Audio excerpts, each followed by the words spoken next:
खसरे के कारण लक्षण एवं बचाव। बदलते मौसम के कारण वायरल संक्रमण का खतरा बढ़ जाता है। वायरल संक्रमण के कारण लोगों को सर्दी, खांसी, बुखार और कई अन्य गंभीर समस्याओं का सामना करना पड़ सकता है। वायरल संक्रमण हल्के से लेकर गंभीर तक हो सकता है। खसरा भी एक ऐसा ही वायरल संक्रमण है जो गंभीर श्रेणी में आता है। खसरा एक व्यक्ति से दूसरे व्यक्ति में फैल सकता है। अगर बच्चों की बात करें तो उन पर इसका असर बड़ों के मुकाबले ज्यादा पड़ता है। टीकाकरण के आविष्कार के बाद यह माना जाने लगा कि खसरा खत्म हो गया है और इसीलिए कई बार लोग खसरे के लक्षणों को समझ नहीं पाते हैं। संपूर्णतः ये दावा करना लगभग असंभव लगता है कि खसरा खत्म हो गया है। आज भी खसरे का वायरस लोगों को संक्रमित करता है। आज के लेख में हम खसरा रोग के कारण, लक्षण और बचाव पर विशेष चर्चा करेंगे। तो चलिए इस आर्टिकल को शुरू करते हैं। खसरा रोग क्या है? खसरा एक संक्रामक रोग है जो एक वायरस के कारण होता है। खसरे का वायरस संक्रमित व्यक्ति की लार, सांस और बलगम में पाया जाता है। जब कोई संक्रमित व्यक्ति खांसता है तो उसकी लार और बलगम के साथ वायरस वातावरण में फैल जाते हैं। यदि कोई सामान्य व्यक्ति इन कणों के संपर्क में आता है तो खसरे का वायरस उस व्यक्ति में भी प्रवेश कर जाता है और खसरे का संक्रमण पैदा करता है। पैरामाइक्सोवायरस वायरस का एक परिवार है जो संक्रमण का कारण बनता है। खसरा रोग इसी परिवार के एक वायरस के कारण फैलता है। जब कोई व्यक्ति खसरे के संक्रमण का कारण बनने वाले वायरस के संपर्क में आता है तो यह वायरस व्यक्ति के शरीर में प्रवेश कर जाता है और शरीर में मौजूद कोशिकाओं पर हमला करना शुरू कर देता है। अपने जीवन चक्र को पूरा करने के लिए यह एक व्यक्ति को मेजबान के रूप में उपयोग करता है। खसरे का वायरस श्वसन तंत्र पर भी हमला करता है और उसे संक्रमित करता है। ये रक्त के माध्यम से पूरे शरीर में फैलता है। अब तक हुए वैज्ञानिक शोधों के आधार पर यह पुष्टि हो चुकी है कि खसरा केवल मनुष्यों को प्रभावित करने वाली बीमारी है। ये संक्रमण इंसानों के अलावा किसी भी जीवित प्राणी में नहीं फैलता है। दुनिया भर में खसरे के कुल 24 प्रकार देखे गए हैं।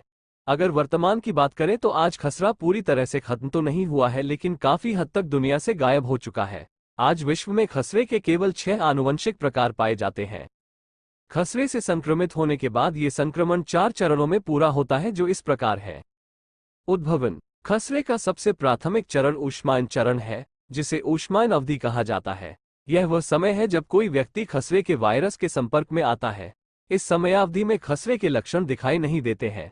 ऊष्मायन अवधि के 10 से 14 दिनों के बाद खसरे के लक्षण दिखाई देते हैं। प्रोड्रोमल कैटरल अवधि। ये खसरे के संक्रमण का दूसरा चरण है। इस अवस्था में खसरे के प्रारंभिक लक्षण जैसे बुखार, खांसी, नेत्रश्लेष्मलाशोथ, घबराहट आदि प्रकट होते हैं। दाने की अवधि। रैश पीरियड खसरे के संक्रमण का तीसरा चरण है, जिसमें संक्रमित व्यक्ति के शरीर पर लाल और चपटे चकत्ते या चकत्ते दिखाई देने लगते हैं। इस अवस्था में बुखार की तीव्रता पहले की तुलना में बढ़ जाती है। संक्रमित व्यक्ति को 104 डिग्री तक बुखार हो सकता है, जिसके कारण उसका शरीर 40 से 41 डिग्री सेंटीग्रेड तक गर्म हो जाता है। पुनर्प्राप्ति चरण। ये खसरे के संक्रमण का चौथा और अंतिम चरण है। इस चरण में खसरे के लक्षणों में सुधार देखा जाता है। इसके साथ ही इस चरण में बुखार भी बंद हो जाता है। यहाँ ध्यान देने योग्य बात यह है कि रिकवरी चरण में खसरे के संक्रमण से राहत मिल जाती है, लेकिन इस चरण के लिए खसरे के संक्रमण का इलाज शुरुआती चरणों में ही शुरू किया जाता है। खसरे के लक्षण। जैसा कि ज्ञात है कि खसरे के लक्षण संक्रमण के दूसरे चरण में प्रकट होते हैं। कुछ विशिष्ट प्रकार के लक्षण हैं जो दर्शाते हैं कि व्यक्ति को खसरा है। तो आइए एक नज़र डालते हैं खसरे के लक्षणों पर।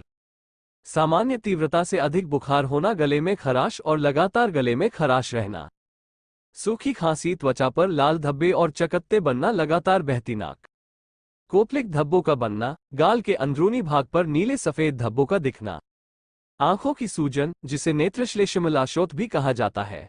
खसरे के संक्रमण का कारण। निम्नलिखित कारणों से खसरे के संक्रमण का खतरा बढ़ जाता है।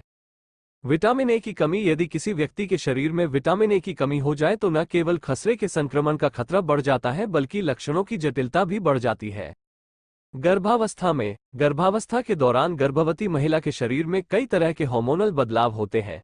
गर्भावस्था के दौरान खसरे के संक्रमण का खतरा भी बढ़ जाता है। टीकाकरण की कमी। जिन लोगों को खसरे के खिलाफ टीका नहीं लगाया गया है, उनमें सामान्य आबादी की तुलना में खसरे के संक्रमण से पीड़ित होने की अधिक संभावना है। 5 वर्ष से कम उम्र के बच्चे। खसरे का संक्रमण कम उम्र के लोगों पर अधिक प्रभाव डालता है। 5 वर्ष से कम उम्र के बच्चों में खसरे के संक्रमण का खतरा बहुत अधिक होता है। खसरे का संक्रमण वयस्कों की तुलना में छोटे बच्चों में अधिक होता है। इतना ही नहीं, 20 साल तक की उम्र के लोगों में खसरे का संक्रमण होने की संभावना अधिक उम्र के लोगों की तुलना में अधिक होती है। अंतर्राष्ट्रीय स्तर पर यात्रा करना।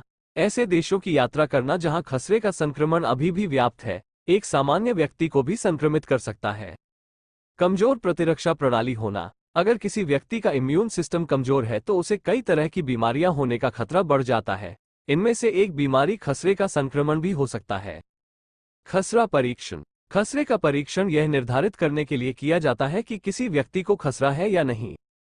अगर आपके शरीर में खसरे से संबंधित लक्षण दिख रहे हैं तो आपको तुरंत डॉक्टर से संपर्क करना चाहिए। डॉक्टर न केवल उन लक्षणों के बारे में पूछकर बल्कि त्वचा पर बनने वाले लाल धब्बों का मूल्यांकन करके भी पुष्टि कर सकते हैं कि किसी व्यक्ति को सामान्य फ्लू या खसरे का संक्रमण है या नहीं। अगर लक्षणों के आधार पर इसकी पुष्टि करना मुश्किल हो तो डॉक्टर मरीज को ब्लड टेस्ट कराने की सलाह भी दे सकते हैं। इससे खसरे के संक्रमण की गंभीरता का स्तर निर्धारित किया जा सकता है। खसरे का इलाज। खसरे के लिए कोई विशिष्ट उपचार उपलब्ध नहीं है, लेकिन टीकाकरण के माध्यम से खसरे के संक्रमण को रोकने का प्रयास किया जाता है। खसरे का पहला टीका बच्चे को 9 महीने की उम्र में दिया जाता है। इस टीकाकरण के माध्यम से बच्चे के शरीर में खसरे के संक्रमण से लड़ने के लिए प्रतिरोधक क्षमता उत्पन्न होती है। खसरे का कोई इलाज नहीं है। यदि कोई व्यक्ति खसरे से संक्रमित है तो लक्षणों के अनुसार उसका इलाज किया जाता है। संक्रमण के बाद टीकाकरण। यह एक प्रकार का पोस्ट इन्फेक्शन टीकाकरण है। इसका मतलब यह है कि यह उपचार संक्रमण के बाद टीकाकरण द्वारा दिया जाता है। ये टीकाकरण वायरस के संपर्क में आने के 72 घंटों के भीतर दिया जाता है। इससे संक्रमण की तीव्रता कम हो जाती है। खसरे से संबंधित महत्वपूर्ण प्रश्न। क्या खसरे से बचाव के लिए दवाएं उपलब्ध हैं?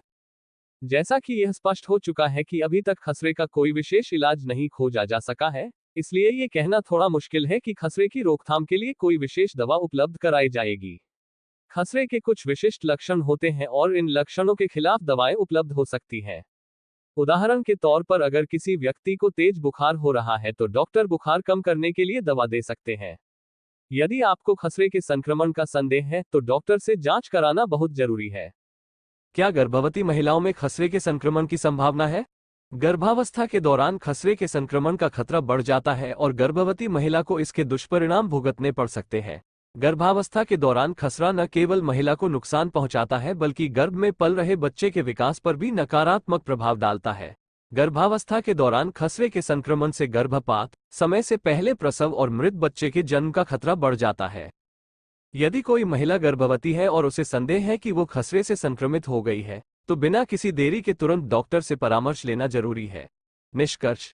खसरे का संक्रमण होने पर बिना देर किए डॉक्टर से परामर्श लेना जरूरी है।